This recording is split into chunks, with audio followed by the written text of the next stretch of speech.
Bonjour à tous, j'espère que vous allez bien et j'espère que vous n'êtes pas complètement mouillés. J'imagine que ça doit être la 100e blague sur la pluie aujourd'hui, et vous en aurez d'autres sans doute. En tout cas, nous, on est un petit peu mouillés, pour pas quasiment tous, mais bienvenue à cette table ronde, messieurs. Je suis Alexis Hinault, je suis le directeur de la Technopole Altae, le Technopole Niort-de-Sèvres qui accompagne les porteurs de projets start-up sur le territoire. Je suis accompagné de Maurice Homs, d'Olivier Faringue et de Ruben. Je vais demander de vous présenter et de vous présenter pourquoi vous êtes là aujourd'hui sur cette table ronde qui porte le doux nom de Chaud de Vent, le printemps de l'innovation décarbonée. Maurice, peut-être ? Ok. Bonjour, merci de ton invitation. Bonjour à toutes et à tous. Je suis Maurice Homs, je suis correspondant national Startup et je travaille à la direction des entreprises à la Banque de France. Alors on s'intéresse à ce sujet. N'hésite pas à parler bien fort. Ok. On s'intéresse à ce sujet à la Banque de France d'abord parce qu'on étudie la santé, la situation financière des entreprises. Donc on a un message à porter sur ce qu'on voit dans l'écosystème tech, plus largement dans l'économie, mais on a fait un focus sur cette thématique. Et la Banque de France donc, anime un réseau de correspondants start-up sur tout le territoire. Oui, elle a voulu déployer un programme de soutien aux start-up, qui est un dispositif correspondant start-up, qui est un programme d'accompagnement, effectivement. On est dans toutes les régions et au contact des capitales de la French Tech également. Et on a également un programme dédié pour la cotation des scale-up cette fois-ci. Merci Maurice pour ta venue. Olivier ? Bonjour à tous, Olivier Farin, donc je suis le directeur de la Technopole de Pau, qui s'appelle Hélioparc, et je suis également président du réseau national des technopoles, le réseau RETIS. Voilà, c'est le réseau des écosystèmes territoriaux d'innovation qui rassemble une centaine de structures d'accompagnement de l'innovation partout en France, métropolitaine et outre-mer. Et je suis là à double titre, d'abord parce que par amitié pour Alexis, puisqu'on est collègues, d'autres collègues technopolitains, et ensuite parce que le sujet des transitions, de la décarbonation, c'est un de nos sujets de préoccupation à nous tous, Technopole de Nouvelle-Aquitaine. Depuis quelques temps déjà, on accueille beaucoup de porteurs de projets sur ces sujets-là. J'aurai l'occasion d'en parler. Merci Olivier pour ta venue, depuis Pau donc. Ruben. Bonjour à tous, je suis Ruben Alali, je suis cofondateur de la start-up HD Rain, qui porte bien son nom aujourd'hui je crois, mais je ne suis absolument pas responsable du temps qu'il fait à Niort sur la journée. Donc on fait de l'observation, de la prévision et de la certification de données météorologiques, principalement pour les acteurs qui vont être très météo-sensibles, vraiment au combat contre ces phénomènes météorologiques et climatiques, dans l'accompagnement des risques.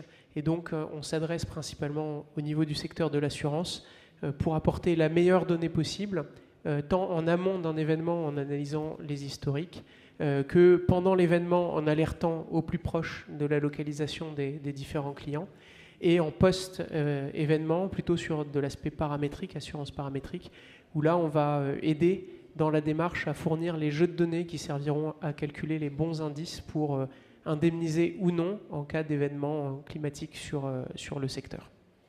Et donc HD Rain, c'est combien de collaborateurs aujourd'hui ? On est une quinzaine de personnes réparties entre Paris et Toulouse, avec une présence dans 7 pays à travers le monde, une présence physique avec des moyens de mesure et une capacité à extraire de la donnée maintenant depuis 2024 partout dans le monde à travers 3 réseaux partenaires, dont le réseau Météo France et le réseau Organisation mondiale de la météorologie. Et quel est ton lien avec le Niortais, du coup ? Avec le Niortais. Avec le Niortais, oui, tout à fait. Avec le Niortais, c'est des liens forts, notamment avec des acteurs qui sont présents sur le territoire, la Massif, et avec d'autres bientôt, j'espère, grâce à ça. On l'espère aussi.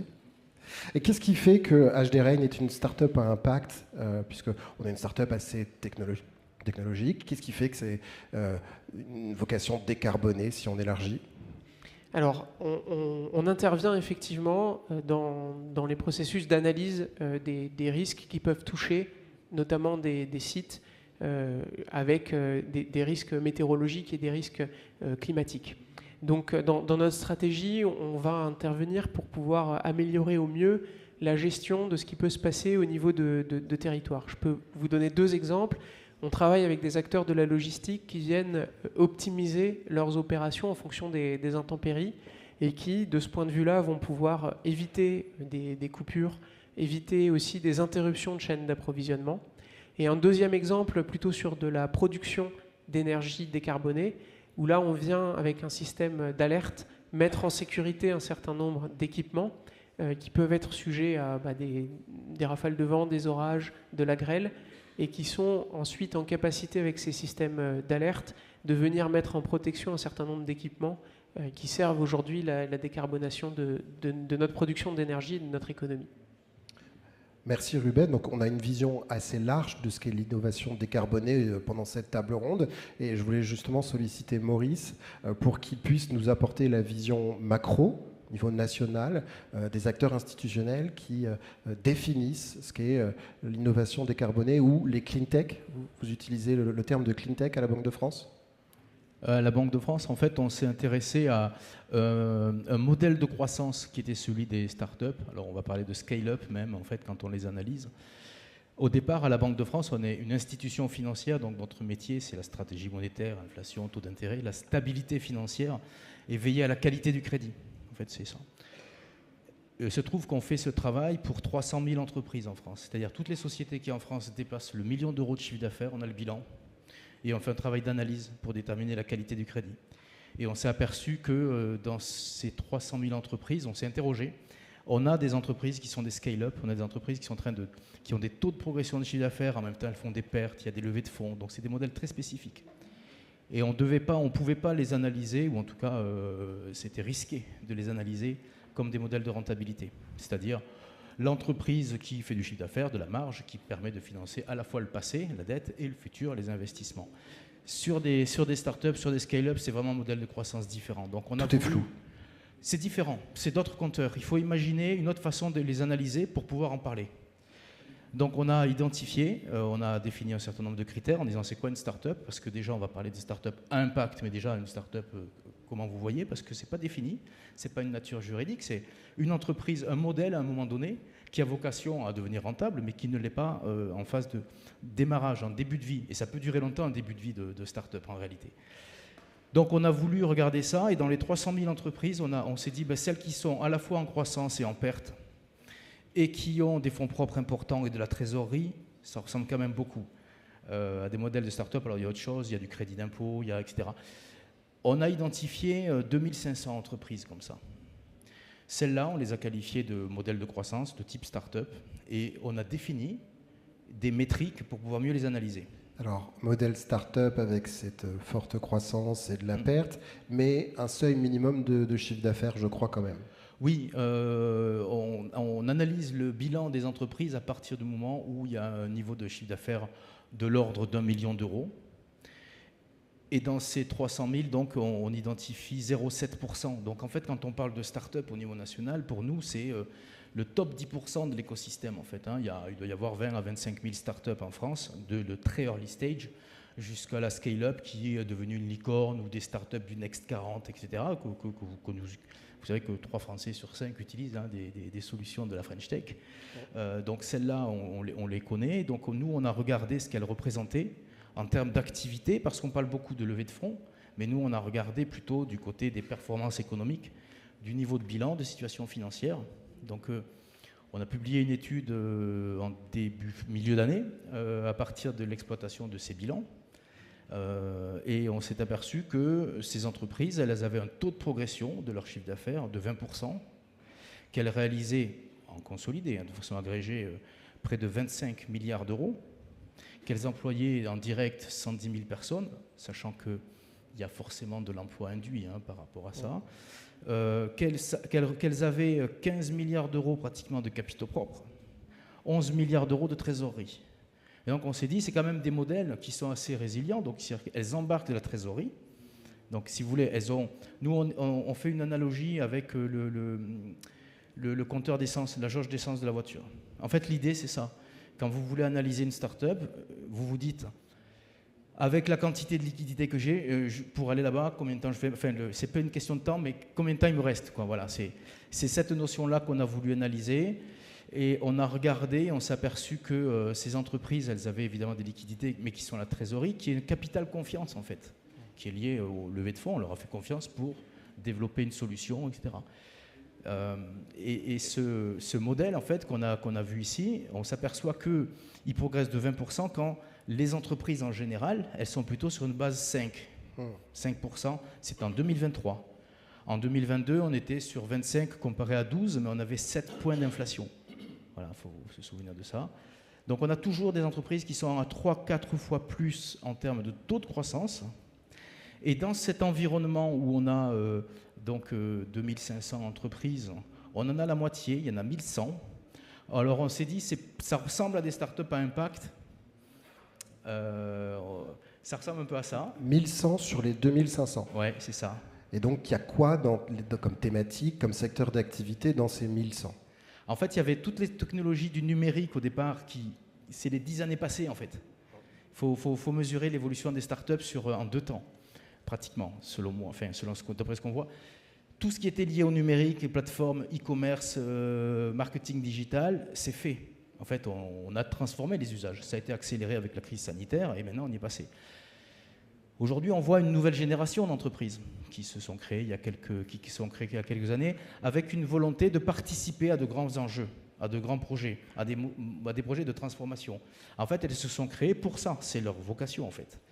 Et donc, pour nous, l'impact, c'est un petit peu, on s'est dit, c'est les startups, c'est la logique du mieux, quelque part. C'est-à-dire, on va dire mieux vivre, mieux se déplacer, mieux se nourrir, mieux se loger. En fait, c'est un petit peu... Et alors, ça, on est allé le chercher. Évidemment, une start-up ne se crée pas en disant « je suis une start-up du mieux », mais on l'analyse par secteur, en disant elle est dans les secteurs de l'énergie, de la décarbonation, de la santé, on est dans les secteurs de la mobilité, dans l'alimentation, et on peut même rajouter sur ces sujets d'impact peut-être ce qui est lié à la EdTech, c'est-à-dire la formation en ligne, parce qu'il y a aussi des formations en lien avec ça. Ça reste assez diffus. C'est-à-dire qu'à la fois les startups ne sont pas définies et l'impact ne l'est pas davantage. Voilà. Donc l'exercice qui dit les startups à impact, c'est quoi ? Je précise le cadre de la définition parce que sinon après on ne sait pas de quoi on va parler. Et après je peux dire, selon nous, c'est 1100 entreprises sur 2500. Et alors ce qui est intéressant, c'est que vous avez noté que les startups, elles ont un taux de progression de CA de 20%. Par rapport aux PME qui sont à 5. Mais dans ce secteur de 20%, c'est une moyenne sur la totalité des secteurs. Et précisément, les secteurs à impact ont un taux de progression supérieur. Aux alentours de alors on se retrouve aux alentours de 25%. Pourquoi ? Parce que quand vous êtes plus récent, quand vous êtes un nouvel entrant dans un secteur, que vous participez à sa transformation, vous accélérez plus fort. Donc ça, c'est les taux de croissance des entreprises de ce secteur, les 1100. Oui. Mais vous avez observé depuis 2023 et 2024 aussi une évolution dans les financements de ces startups. Oui, exactement. En fait, il se trouve que non seulement les startups à impact, elles ont des taux de progression des chiffres d'affaires qui sont plus importants que la moyenne du secteur des startups, qui lui-même est déjà supérieur à celui des PME. Mais qu'en même temps, elle bénéficie aussi, ça s'est vu dès 2023, ça se confirme au premier semestre 2024, elle bénéficie aussi davantage de levées de fonds en fait.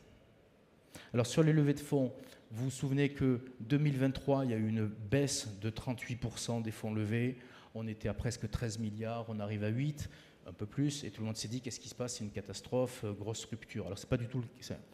Bien sûr, il y a une baisse, mais en effet, en montant, c'est vrai, parce qu'il y a eu les plus gros tickets qui n'ont pas nécessairement été financés à ce moment-là, mais ça, c'est des sujets liés à des taux d'intérêt, à des stratégies de réallocation d'actifs. Ça ne veut pas dire que la croissance intrinsèque de base était cassée. Pas du tout. Au contraire, même, ça se poursuit. Il y a 2 secteurs, en fait, qui bénéficient des principales levées de fonds. C'est le secteur, essentiellement, de tout ce qui est lié à l'énergie et à la décarbonation, tout là-dessus. Et vous avez le secteur de l'IA générative, sur lequel... Alors là, ce n'est pas un secteur en tant que tel, c'est une technologie qui est transverse et qui est en train de pénétrer toute l'économie, et évidemment, les startups se l'approprient. Mais il se trouve qu'il y a des startups qui sont créées pour développer ça. Et donc en illustration, quelques chiffres sur cette première tranche d'année jusqu'en septembre, qu'est-ce que ça donne? À milieu d'année, c'était 4,2 milliards d'euros. À milieu d'année, donc à fin juin. Je pense qu'en septembre, on va dépasser la barre des 5. Juillet, août était un petit mois, mais bon, c'est habituel. Et septembre, on va le savoir très vite. Après, les comparables avec l'année dernière, voilà, on est assez dans le trend de l'année 2023. Pour vous donner quand même une idée en termes de chiffres, les 4 plus importantes levées de fonds qui ont eu lieu jusqu'à présent, ça a été Mistral, 468 millions d'euros. Et il y a également la compagnie H, mais aussi sur l'IA, 200 millions. Et les 2 autres qui sont aussi significatifs, c'est Electra, c'était en janvier 2024. Electra, c'est des bornes de recharge électrique, c'est 300 millions d'euros de levée. Et une autre qui est dans la mobilité hydrogène, qui s'appelle i7Co, et qui a levé 200 millions d'euros. Évidemment, ça pèse dans les taux de variation, mais ça montre aussi que ce sont ces secteurs-là qui sont en train de pénétrer, de participer à la transformation de l'économie. C'est des signaux vraiment avancés. Et qui concentrent donc les capacités d'investissement sur ce nouvel exercice 2024. Et qui concentrent les capacités d'investissement dans la mesure où il y a à la fois des programmes publics, parce qu'on n'a pas parlé, mais il y a des verticales qui vont être du France 2030, etc., sur lesquelles il y a quand même déjà des effets incitatifs. Donc c'est intéressant pour les investisseurs d'arriver avec peut-être un effet de levier, subvention, equity, dette, avec la BPI qui investit aussi, ou qui finance aussi également ces entreprises. Alors Ruben, justement, on a défini que HD Rain était une entreprise à impact, une entreprise à vocation de soutien à la décarbonation. Tu as réalisé un tour de table avec HD Rain cette année et l'année dernière, je crois. Alors il y en a un qui se prépare cette année, mais qui n'est pas officiel encore. Ah, bon, donc on ne va pas aller plus loin. Qu'est-ce que tu ressens, toi, sur le financement et sur la capacité des startups à impact à aller chercher ces outils?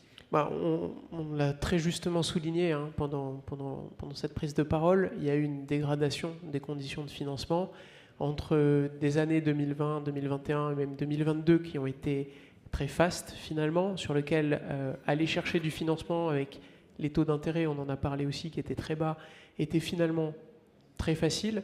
J'ai souvenir sur le premier tour de table en 2021 chez HD Rain où on a pu effectivement aller chercher un effet de levier important avec la BPI, avec des taux qui étaient bien moindres que ceux qui nous sont proposés aujourd'hui. On parle quasiment de 4 points de différence entre 2021 et 2024.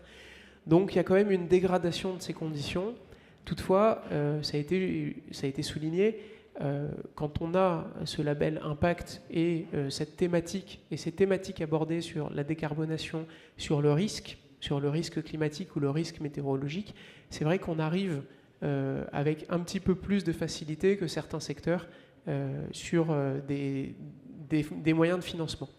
La deuxième chose que je voulais souligner, c'est que je constate entre 2023 et 2024 un rallongement des temps, non pas sur la partie financement, mais des temps, on va dire, commerciaux avec des grands comptes.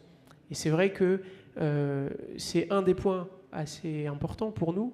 Quand on est entrepreneur, certes, il y a l'argent des investisseurs qui attendent leur retour sur investissement.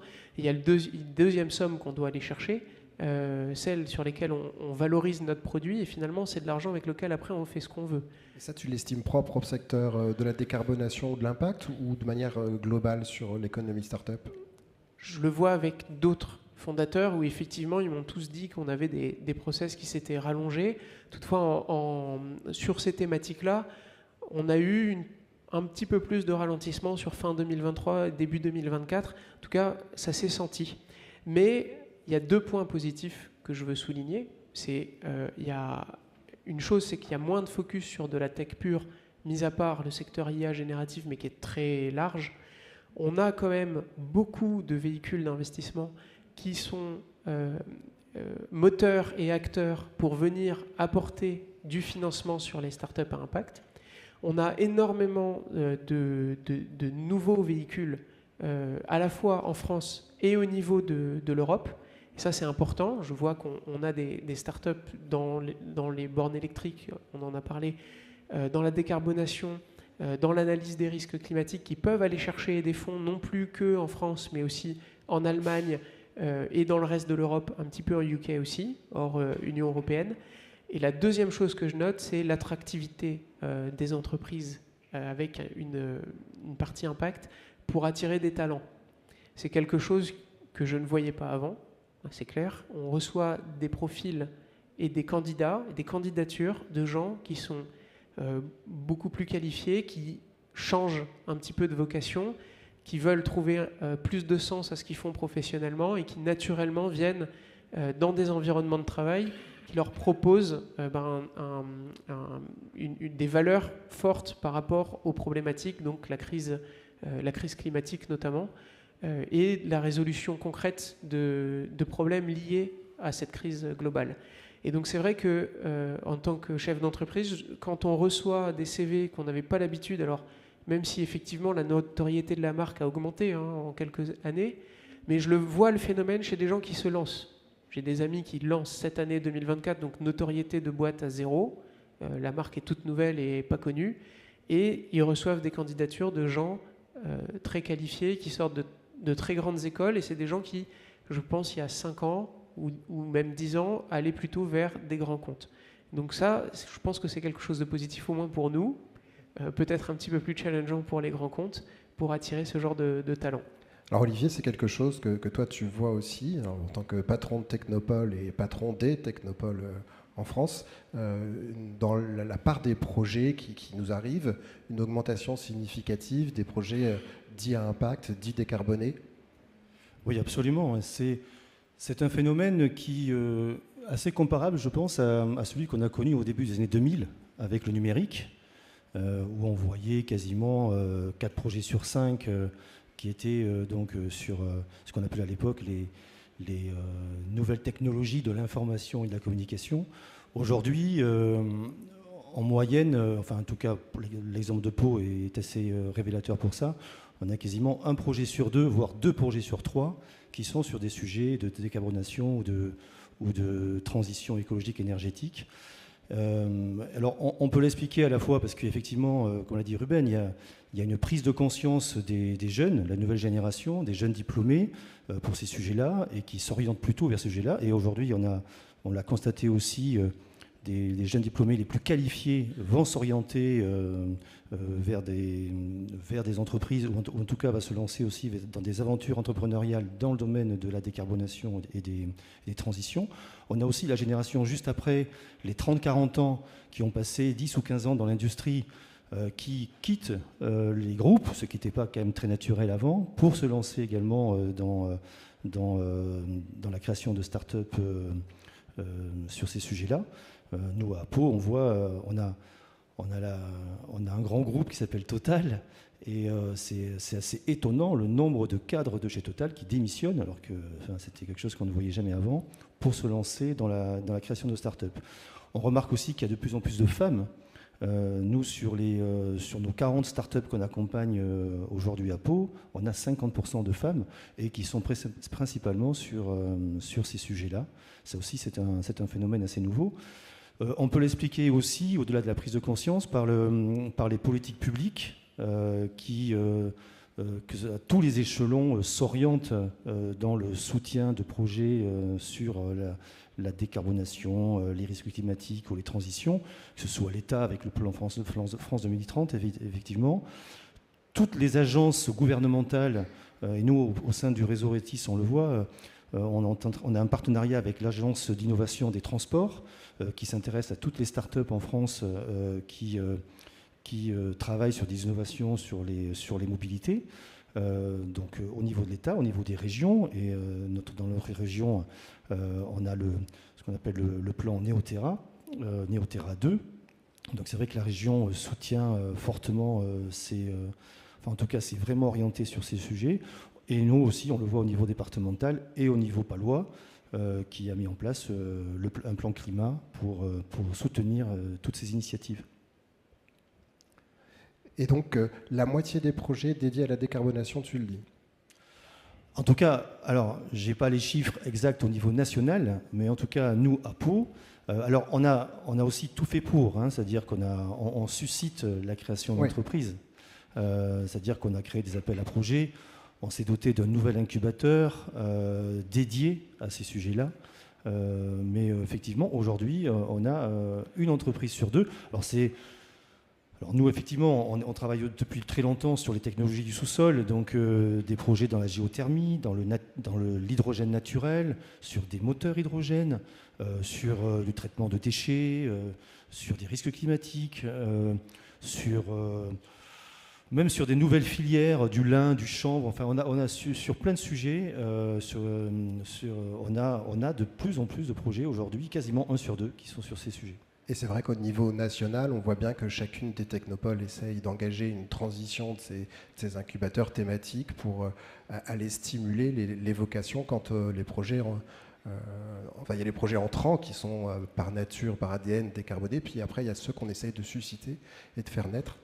Et on a d'autres exemples en Nouvelle-Aquitaine sur cette thématique. Oui, notamment l'Agropole à Agen, ouais. Qui est également qui s'est beaucoup orienté depuis quelques années là-dessus.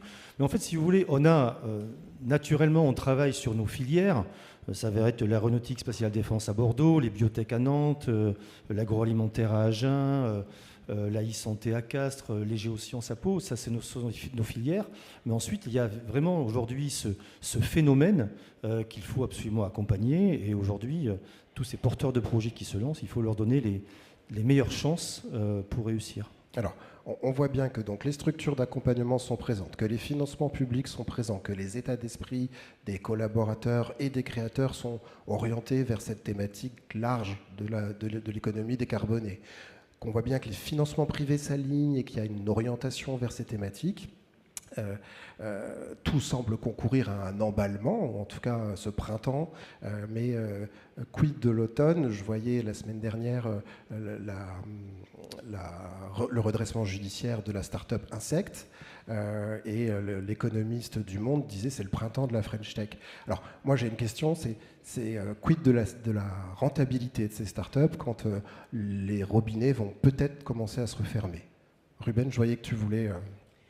Alors, c'est effectivement quelque chose qui n'existait pas. Il y a 2 ans, ce n'était pas ce qu'on nous demandait quand on rentrait au capital de la boîte. La principale chose qui était demandée, c'était de trouver les leviers de croissance, et un peu une croissance à tout prix. Finalement, on avait un peu l'éco-politique de quoi qu'il en coûte, avec les robinets très ouverts. Finalement, on est aussi... dans une ambiance politique où on nous a expliqué que les robinets allaient se fermer ou que les prélèvements d'eau allaient augmenter. Alors en météo, j'ai envie de vous dire, cette année c'est pas un problème, les nappes phréatiques sont pleines, mais pour le pays, je suis pas certain que ça soit la meilleure idée.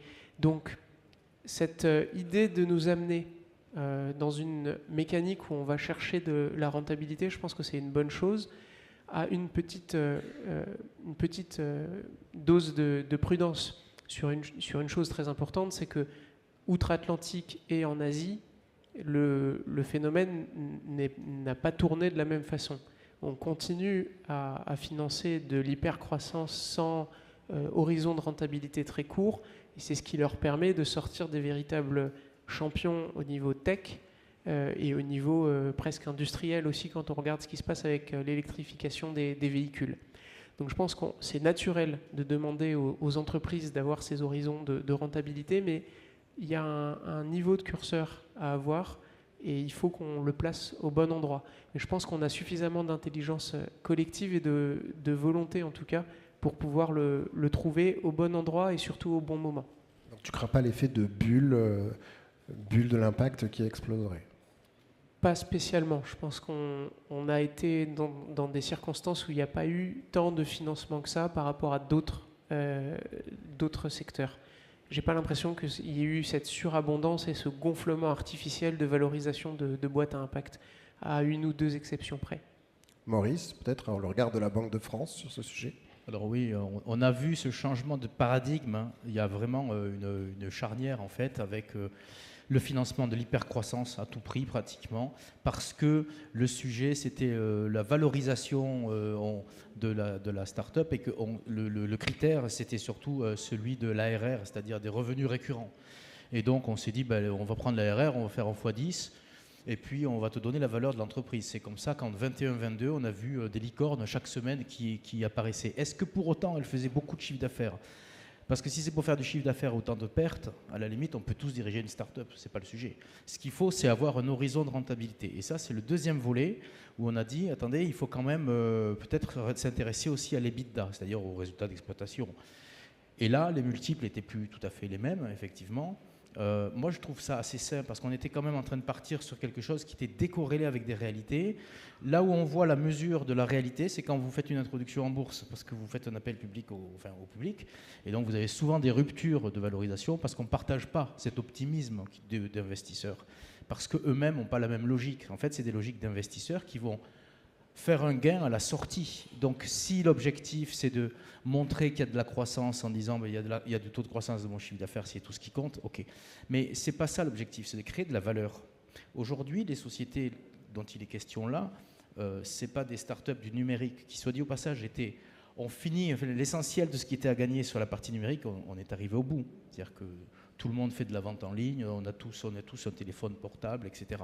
Donc le gros du chemin est passé, c'est pour ça que les taux de croissance sont un peu plus faibles, mais que ça continue à performer. Aujourd'hui, ce qu'on voit, c'est la transition, les startups à impact et l'IA générative. C'est vraiment les sujets sur lesquels il y a ça. Il faut savoir qu'on a quand même un tiers des startups qui sont aujourd'hui rentables. Alors rentables, elles sont arrivées à leur rentabilité, donc c'est un peu moins fragile évidemment, ça ne veut pas dire que ça ne l'est pas du tout, c'est pas parce qu'on est juste rentable qu'on est tout à fait solide, hein. Mais je disais tout à l'heure qu'on regardait les fonds propres et la trésorerie, parce que précisément, pour nous les startups c'est comme un vélo, il y a deux moments où c'est dangereux, c'est quand ça va trop doucement ou quand ça va trop vite. Voilà. Donc on a eu le cas du ça va trop vite en 2021-22, et donc on est revenu à quelque chose de plus raisonnable. Et aujourd'hui, on est sur un rythme dans lequel il y a un vent favorable, très clairement, pour les sujets impact. Non pas parce que c'est une mode, mais parce qu'on est dans une phase de transition durable, nécessaire, et que je crois qu'on se fédère, que ce soit au niveau des institutions, des administrations et des partenaires, pour constater ça et puis pour encourager tous ceux qui veulent s'engager dans ces voies. Alors vous-même, vous vous engagez avec un programme à la Banque de France. En deux mots ? Oui, là, en deux mots, on a plusieurs sujets en lien avec le climat. On met en place un indicateur climat pour les entreprises avec une mesure du risque physique et puis du risque de transition. On est capable de dire, enfin on sera capable, on y travaille dessus, on a commencé avec 500 entrepreneurs en 23, ça va être 2000 cette année. Notre horizon, c'est à 2027, livrer un indicateur climat aux entrepreneurs, au moins 20 000 d'entre eux pour les risques de transition, et 100 000 pour les risques physiques, c'est-à-dire de dire à un entrepreneur, voilà, aujourd'hui tu es dans le bâtiment, tu dois fermer 40 jours par an pour des raisons climatiques, parce que trop chaud, trop froid, trop pluvieux. À 10-15 ans, ça va être 65 jours. Voilà, donc ça c'est une mesure directement, plus le risque de liquidité, etc. Et après on a un risque, cette fois-ci qui va être un risque de transition, on travaille avec l'ADEME dessus, pour mesurer la trajectoire carbone et donner des comparables avec les entreprises du secteur. Donc ça, c'est indicateur climat, c'est en place, c'est en développement, et on l'a annoncé il y a un an, et on va le livrer en 2027. Et puis au niveau de l'eurosystème, parce que là je parlais de ce qu'on faisait à la Banque de France, mais au niveau des banques centrales de l'eurosystème, on a été le lead, je pense, à Paris sur un programme qui s'appelle NGFS, c'est un réseau, Network for Greening the Financial System, c'est-à-dire un réseau de verdissement du système financier. On est parti avec quelques banques de l'eurosystème. Il y a aujourd'hui 160 banques centrales qui sont engagées, donc qui représentent pratiquement l'essentiel des émissions de carbone de la planète. Donc c'est super puissant comme levier. Ce sont des groupes de travail, ce sont des préconisations des banques centrales, parce qu'on sait très bien que s'il y a un risque climatique, on ne peut pas garantir la stabilité financière, parce que c'est quelque chose qui est trop perturbant. Et donc on s'est engagé aussi de façon très nette sur ces programmes.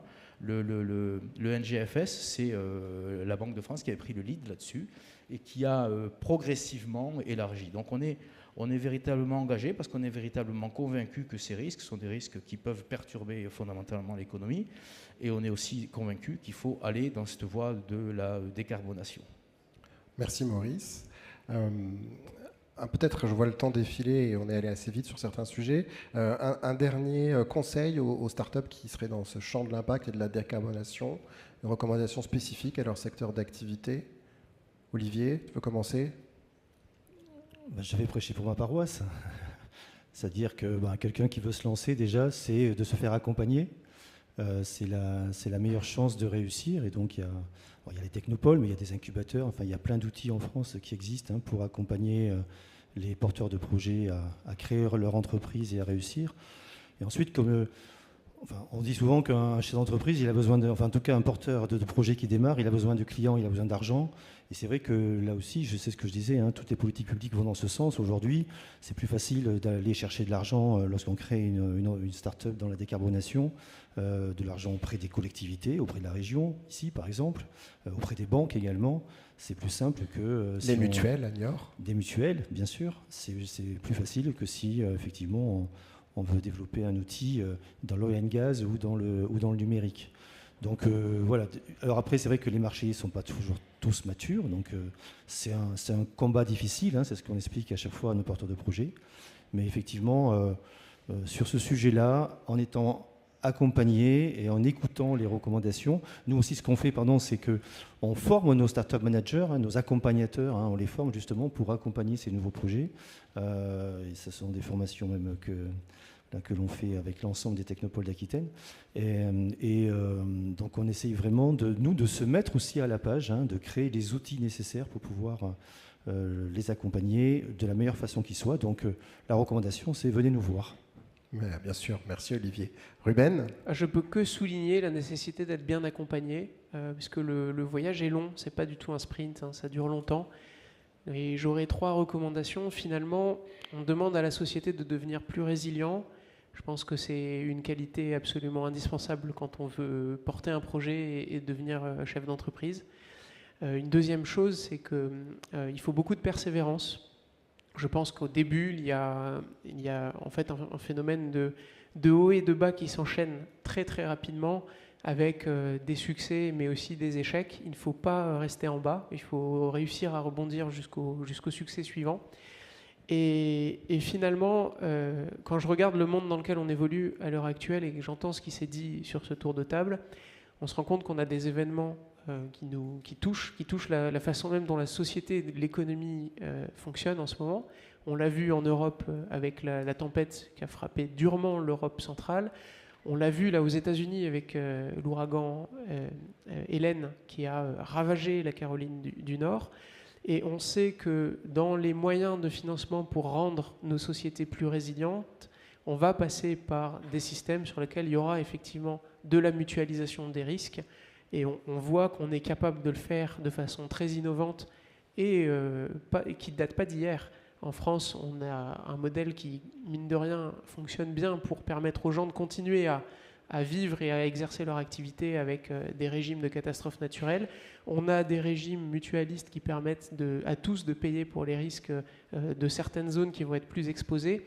Et finalement, quand on regarde, et si je fais un peu le parallèle avec les startups à impact, on se rend compte qu'on a en train de se mettre en place des mécanismes de financement qui permettent à des solutions très innovantes et très résilientes de venir infuser dans la société et dans l'économie.